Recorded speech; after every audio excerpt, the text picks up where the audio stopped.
اے ہمارے پروردگار، بے شک میں نے بسا دیا اپنی اولاد میں سے کچھ کو ایسی وادی میں جس میں کھیتی نہیں ہوتی، آپ کے محترم گھر کے پاس، اے ہمارے پروردگار، تاکہ قائم کریں وہ نماز کو، بس کر دیجئے کچھ لوگوں کے دلوں کو مائل ہونے والا انہی کی طرف، اور روزی دیتے رہیے ان کو بعض پھلوں سے تاکہ وہ شکر ادا کریں۔ سورہ ابراہیم کی آیت نمبر 37 آپ حضرات کے سامنے پڑھی اور ترجمہ کیا ہے۔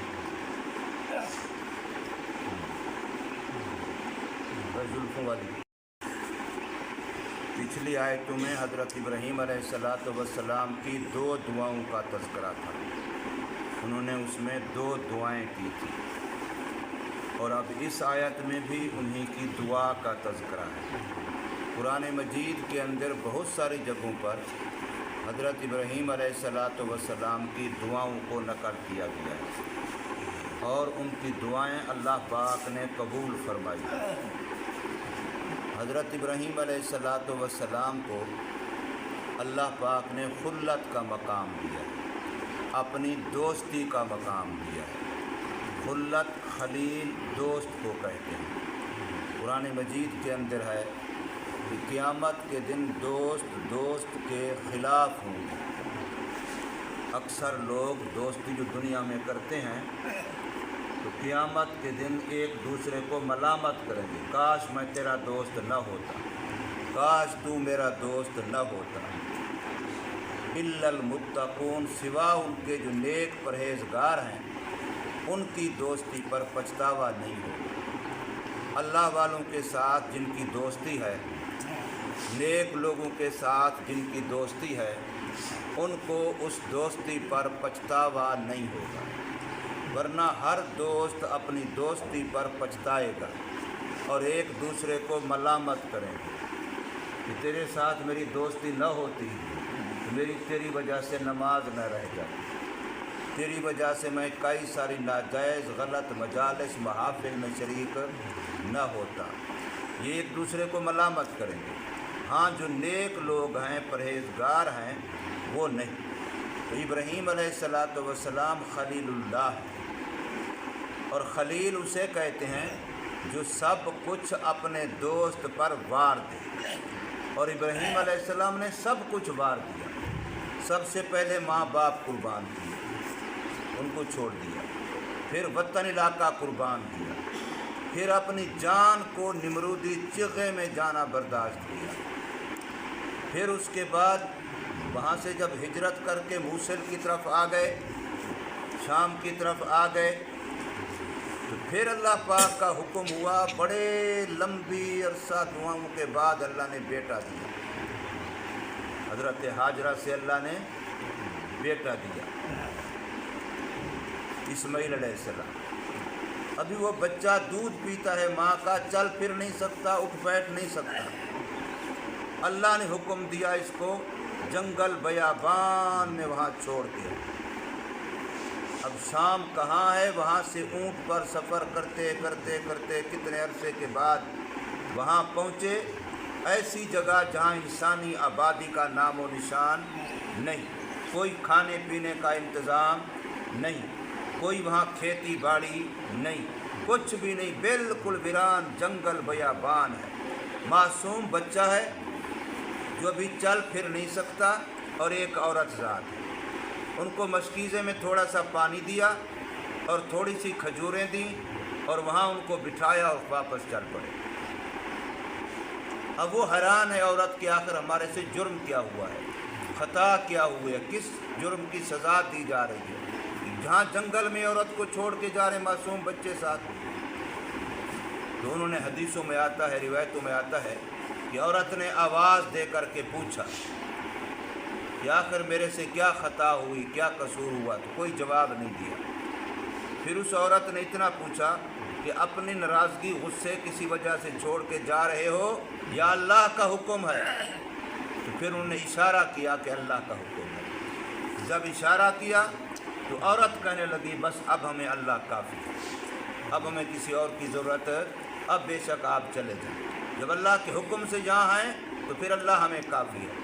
یا ہم سوچیں جتنا عقیدہ یقین اللہ کی ذات پر اس اللہ کی بندی کا تھا، اس عورت کا تھا، کہ آج ہم مولویوں کا بھی اتنا ہے، کہ آج کے ہم مسلمانوں کا یہ اللہ پر یقین ہے کہ جنگل ہے، بیابان ہے، ہر قسم کے درندے ہیں، ہر قسم کے سانپ ہیں، ہر قسم کے نقصان کی چیزیں ہیں، وہاں کوئی انسان تو ہے کوئی نہیں، آبادی کا نام و نشان نہیں۔ تو پھر وہاں وہ عورت کہہ رہی ہے اللہ کافی ہے ہمیں۔ کیا ہمارا بھی اتنا عقیدہ یقین ہے؟ ہم تو پتہ نہیں اللہ پر کیسا یقین رکھتے ہیں۔ پھر تھوڑے دنوں میں، تھوڑے وقت میں کھجوریں ختم، پانی ختم۔ اب بچہ معصوم ہے، ظاہر ہے اس کو ضرورت ہے کھانے کی، پینے کی، پانی کی۔ اب وہ بلک رہا ہے، رو رہا ہے، ماں ہے، ماں بچے کا رونا کیسے برداشت کرے؟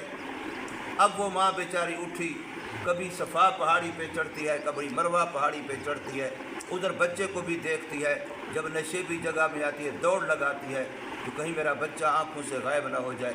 پھر اس پہاڑی پہ 7 چکر لگائے اس طریقے سے۔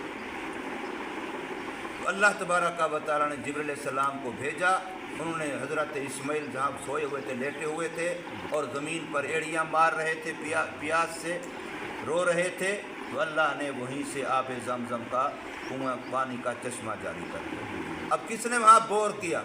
کس نے وہاں نلکا لگایا؟ کس نے وہاں کوئی مشین چلائی؟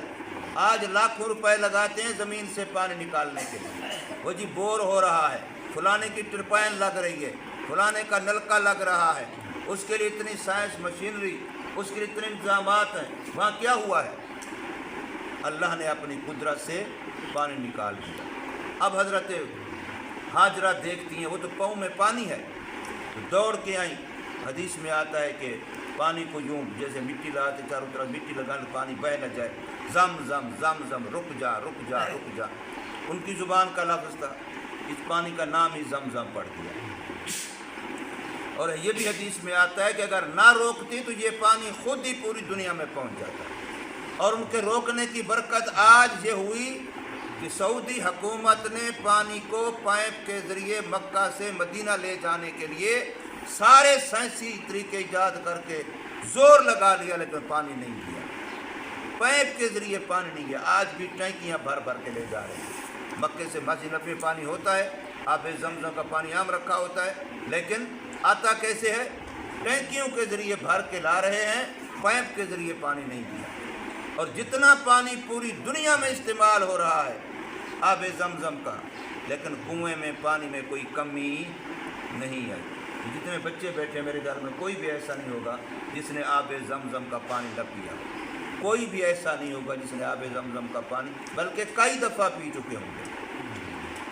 خود عمرے پہ نہیں گئے، خود حج پہ نہیں گئے، مکہ نہیں دیکھا، مدینہ نہیں دیکھا، لیکن آب زمزم پی چکے۔ کتنی عجیب بات ہے۔ دنیا کا کوئی شاید مسلمان ہو جو چند سالوں کا ہو اور اس نے آب زمزم نہ پیا ہو، یہ نہیں ہو سکتا، چاہے وہ دنیا کے جس کونے میں۔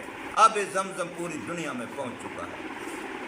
یہ حضرت اسماعیل علیہ السلام کی اس ایڑی کا صدقہ اور اس کی برکت ہے۔ تو اللہ تبارک و تعالی نے خاندان ابراہیم کو وہ مقبولیت عطا فرمائی، لیکن مقبولیت ملی کیسے ہے؟ کبھی غور کیا؟ قرآن مجید کے اندر ہے وَإِذِ ابْتَلَىٰ إِبْرَاهِيمَ رَبُّهُ، پہلے اللہ نے ابراہیم علیہ السلام کا امتحان لیا۔ وَإِذِ ابْتَلَىٰ کا معنی امتحان ہے، آزمائش ہے، آزمایا، امتحان لیا، جانچا پرکھا، اور جس وقت امتحان میں کامیاب ہوئے تو پھر رب کائنات نے فرمایا انی جاعلک للناس اماما، اب آپ کو پوری انسانیت کا امام بنا دیا گیا، ساری انسانیت کی سرداری کا تاج آپ کے سر پہ رکھ دیا گیا۔ آج یہودی بھی ابراہیم علیہ السلام کو احترام سے دیکھتا ہے، عیسائی بھی احترام سے دیکھتا ہے، حتیٰ کہ مشرکین مکہ ہیں وہ بھی ابراہیم علیہ السلام کا احترام کرتے ہیں، مسلمان تو کرتے ہی کرتے ہیں۔ ہمارے نبی جن کی شان سب سے زیادہ ہے، یہ ہمارا عقیدہ ہے لیکن میں نے کل بھی عرض کیا تھا ان پر جب ہم درود پڑھتے ہیں درود ابراہیمی تو حضور صلی اللہ علیہ وسلم کو مشبہ بناتے ہیں، ابراہیم علیہ السلام کو مشبہ بھی بناتے ہیں، ان کے درود جیسا درود محمد صلی اللہ علیہ وسلم پر بھی، ان کی آل جیسا درود محمد صلی اللہ علیہ وسلم کی آل پر بھی۔ اور قرآن کے اندر حکم ہے محمد کریم صلی اللہ علیہ وسلم کو فاتبع ملت ابراہیم حنیفا، حضور صلی اللہ علیہ وسلم کو متبع بنایا گیا ابراہیم علیہ السلام کے طریقے ملت کا۔ یہ کتنا بڑا اعزاز ہے، کتنا بڑا اعزاز۔ لیکن اعزاز ملا کیسے ہے؟ پہلے آزمائشیں، پہلے امتحان، آگ کے چیغے سے گزرنا پڑا، اور معصوم بچے اور بیوی کو جنگل بیابان میں اللہ کے حکم سے چھوڑنا پڑا۔ پھر یہی بچہ جب 13-14 سال کی عمر کا آیا تو اب اللہ نے حکم دیا کہ اس بچے کو اپنے ہاتھ سے خود ذبح کرو۔ کتنی عجیب بات ہے۔ حضرت ابراہیم علیہ السلام بیٹے سے کہہ رہے ہیں کہ مجھے اللہ نے خواب دکھلایا ہے کہ میں آپ کو ذبح کر رہا ہوں، فانظر ماذا ترا، اب غور کر کے سوچ کے تو بتا تیرے کیا رہے۔ تو کیا فرمایا؟ یا ابت افعل ما تؤمر ستجدنی انشاء اللہ من الصابرین، ابا جان جو اللہ کا حکم ہے وہ کر گزریے۔ آج بھی کوئی بیٹا ہے جو باپ کو کہے میری گردن کاٹ دو میں تمہارا بیٹا ہوں، تم میرے مالک ہو؟ کوئی بات نہیں ہے، کوئی ہے؟ آج تو ہم باپ کے کہنے پر اپنے سر کے بال بنوانے کو بھی تیار نہیں ہیں۔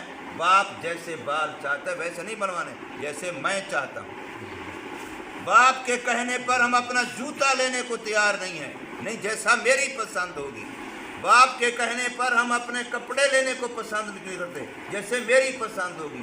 باپ کے کہنے پر کپڑوں کی سلائی پسند نہیں ہے جیسے میری پسند ہوگی۔ اور وہاں کیا ہے؟